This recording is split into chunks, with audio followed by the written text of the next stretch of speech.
سلام. خیلی از مشتری‌ها در مورد نحوه ثبت گارانتی و فعالسازی گارانتی محصولات متین داخل سایت سوال میکنن و براشون ابهاماتی وجود داره. توی این ویدیو ما مدل‌های مختلف محصولات رو نشون میدیم و محصولاتی که در حال حاضر نیاز به ثبت گارانتی دارن بهتون معرفی میکنیم.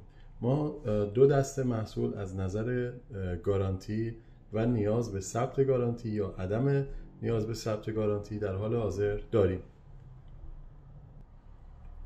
محصولاتی که نیاز به ثبت گارانتی ندارن روی لیبل گارانتیشون تاریخ اکسپایر درج شده. مثل این کالا میتونه شامل برندهای مختلفی باشه، مکدودو، انرژایزر، اپیزر و حالا برندهای دیگه، کینگ استار هم حتی باشه.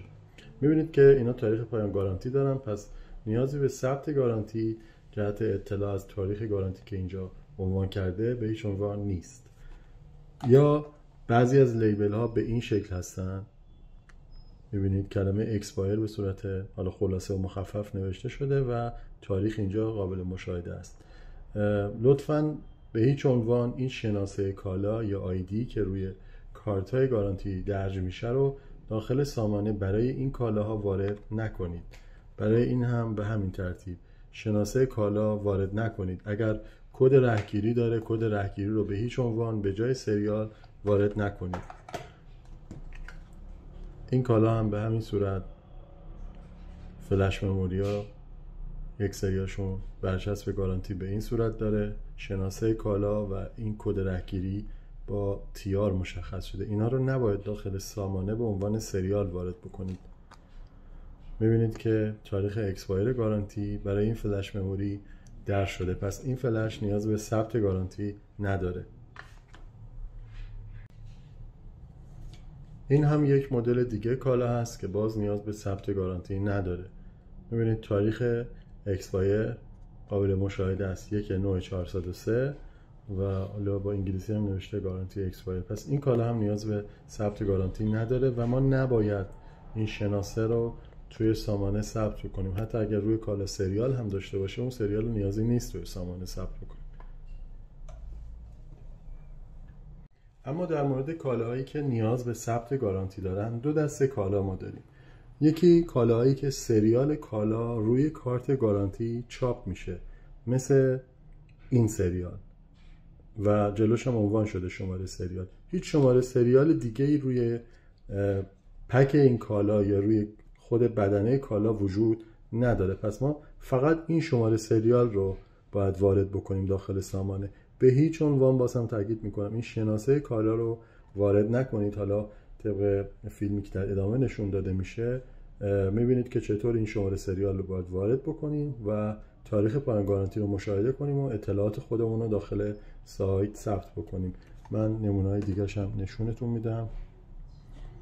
باز این هم یک نمونه دیگه است. میبینید که شماره سریال رو نوشته، برای یک ساعت هایلو هست.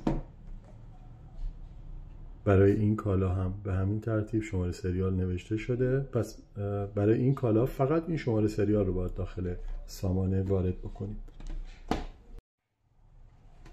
یک سری از کالا هم هستن که شماره سریال روی کارت گارانتی درج نشده. میبینید هیچ شماره سریال اینجا وجود نداره و تنها شناسه کالا وجود داره. شماره سریال این کالا رو میتونید روی پک پیدا بکنید. روی محصولات انرژایزر به این صورت با یک استیکر مانند چسبیده میشه و روی تمام کالاهاش هم این استیکره به همین فرمت هست تقریبا. من الان یه نمونه دیگه نشونتون بدم. این رو هم ببینید، یه پریز هوشمنده. ببینید شماره سریالی روی کارت گارانتی وجود نداره و شماره سریال باز هم به صورت استیکر اینجای کالا چسبیده شده. همشون هم یه بارکد دارن که میتونید حالا اگر نیاز شد، یه وقت این سریال مخدوش شده بود، این بارکد رو اسکن کنید با گوشی موبایلتون تا به شماره سریال برسید. اینجا هم بارکد وجود داره. روی بدنه خود محصول هم این شماره سریال وجود داره برای محصولات انرژایزر، اپیسر و بعضی محصولات دیگه که روی کارت ضمانت سریال درج نمیشه. ببینید که همین شماره سریال با یه رنگ متفاوت با مشخصات اینجا ذکر شده.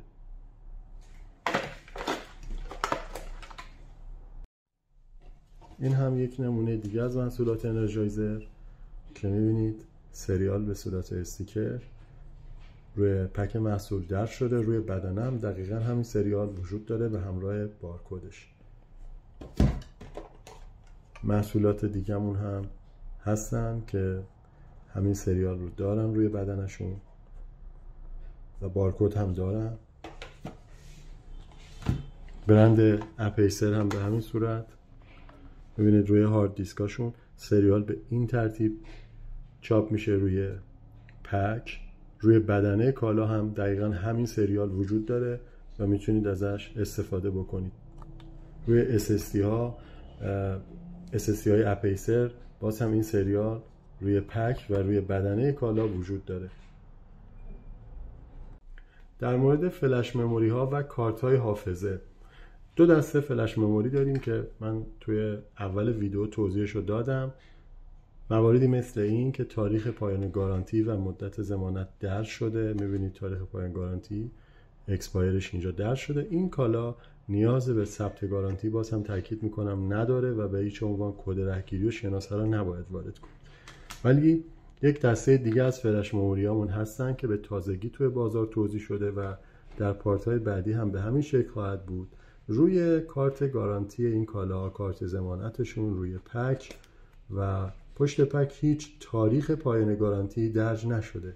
همونطور که مشاهده میکنید تنها اطلاعات کالا، مدت ضمانت، کد رهگیری و در این قسمت شماره سریال محصول به همراه بارکد شماره سریال چاپ شده.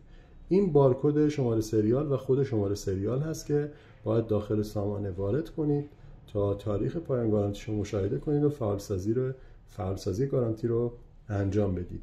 به هیچ عنوان کد رهگیری و شناسه کالا رو داخل سامانه وارد نکنید، چون این شناسه کالا شناسه‌ای هست که برای تمام مدل‌های مثلا KS 225 یکسان است. این شناسه کالایی که خورده و طبیعتاً سامانه به شما خطا میده.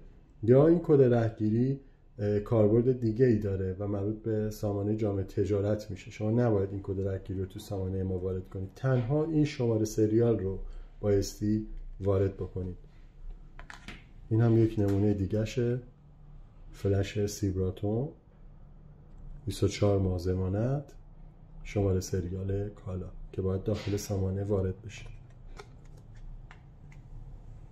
یک نمونه ثبت و فعالسازی گارانتی رو من الان انجام میدم با گوشی.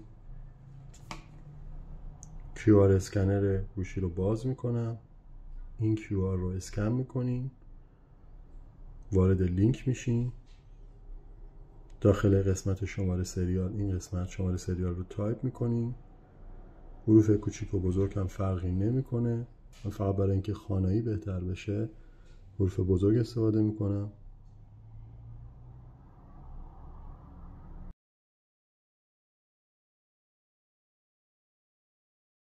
خب وقتی شماره سریال وارد شد کافیه که این دکمه نکست رو بزنیم یا یک جای خالی از صفحه کلیک کنیم یا تاچ کنیم صفحه رو.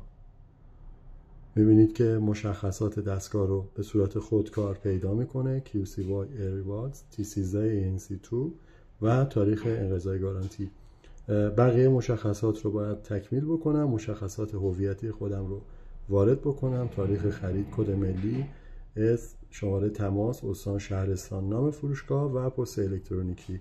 در نهایت این کد امنیتی رو وارد کنم و دکمه ثبت رو بزنم. سامانه ثبت و فعالسازی رو انجام میده و به من پیغام میده که فعالسازی انجام شد.